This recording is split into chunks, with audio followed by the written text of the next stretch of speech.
Halo rekan semua, selamat datang di channel Pertanian Terpadu. Masih bersama saya. Dan pada kesempatan kali ini kita juga akan berbicara tentang pengalaman tentunya yang sudah saya alami, yaitu berkaitan dengan tema belajar ternak entok jumbo Blitar, khususnya pada materi menyiapkan kandang minti yang baru menetas. Rekan-rekan semua, beternak itu satu keseluruhan. Jadi dari awal sampai akhir seharusnya bisa ditata dengan sedemikian rupa sebaik mungkin sehingga nanti hasil akhirnya bisa sesuai dengan harapan. Tidak bisa kita hanya memperhatikan satu sisi dan tidak memperhatikan sisi yang lain. Tidak bisa kita hanya memperhatikan pakan mintinya tetapi tidak memperhatikan kandang mintinya. Nah, untuk itulah rekan semua, saya akan sedikit berbagi mengenai pengalaman untuk menyiapkan kandang minti atau DOE entok jumbo yang baru menetas. Ya, rekan-rekan semua, sebenarnya kalau untuk kandang ini itu bebas-bebas saja, tergantung kreativitas dan kemauan rekan-rekan peternak masing-masing. Tetapi paling tidak ya rekan semua, ada beberapa prinsip yang sebaiknya diperhatikan ketika kita menyiapkan kandang untuk anakan entok jumbo yang harganya mahal ini. Prinsip pertama yaitu tentu kandang harus kita pastikan bahwa kandang tersebut suhunya ideal, dalam hal ini hangat. Suhunya ideal untuk anakan entok jumbo yang baru menetas. Artinya rekan semua, kandang harus hangat, terutama untuk malam hari atau untuk cuaca yang tidak mendukung. Kemudian yang kedua, tentu saja selain hangat, tentu saja kandang juga harus aman. Aman ini dari jangkauan anak-anak, dari jangkauan kucing, dari jangkauan predator lainnya, atau bahkan dari jangkauan unggas lain.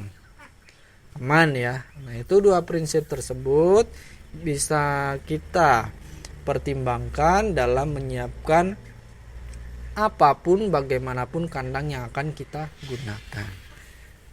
Dalam menyiapkan kandang rekan semua, selain dua prinsip tadi, kita juga harus memperhatikan bahwa kandang sebaiknya cukup kuat.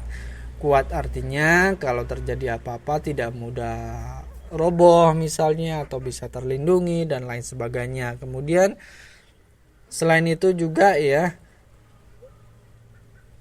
yang jelas kandang yang kita buat ini bisa melindungi atau bisa digunakan untuk memelihara anakan entok yang baru saja menetas tersebut dengan sebaik-baiknya. Itu tadi mengenai prinsip yang sebaiknya kita pertimbangkan. Kemudian untuk pilihannya rekan semua, jadi dari sekian banyak fungsi, dari sekian banyak prinsip, ada beberapa pilihan kandang yang bisa kita siapkan.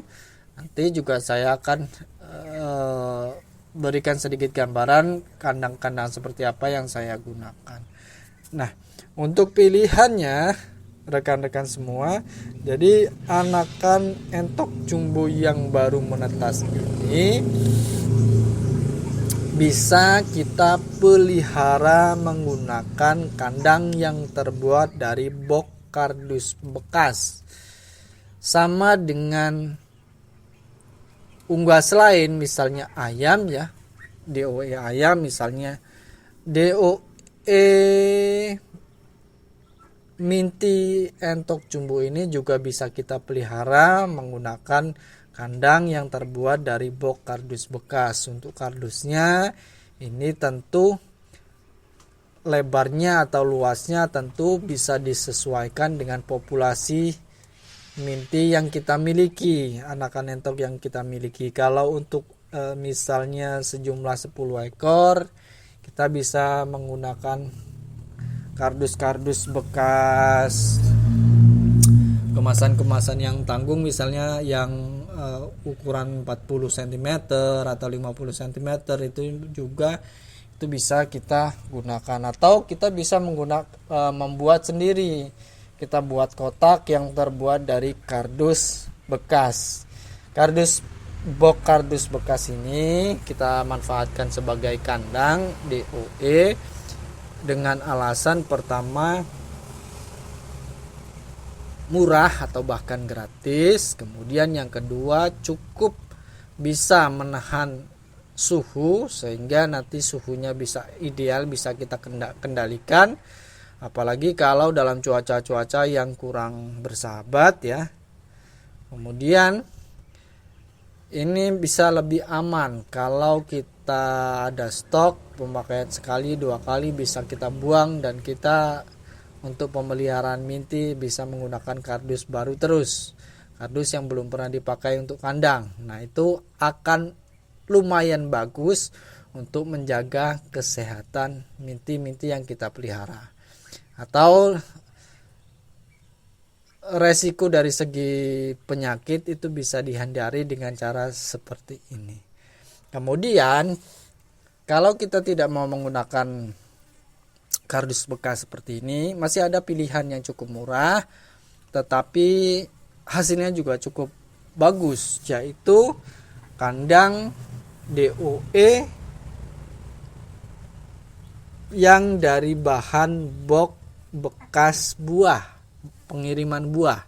Nah, kalau rekan-rekan semua melintas di dekat lapak-lapak buah ya, biasanya ada box-box kayu tuh yang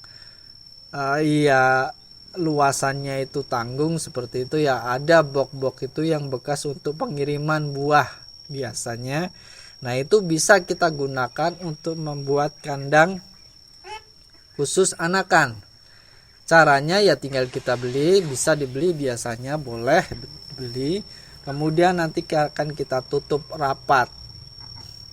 Sekeliling box itu akan kita tutup rapat, itu bisa pakai plastik atau bisa pakai bekas karung atau dan bahan lain ya, bisa kita tutup rapat dan bisa kita gunakan.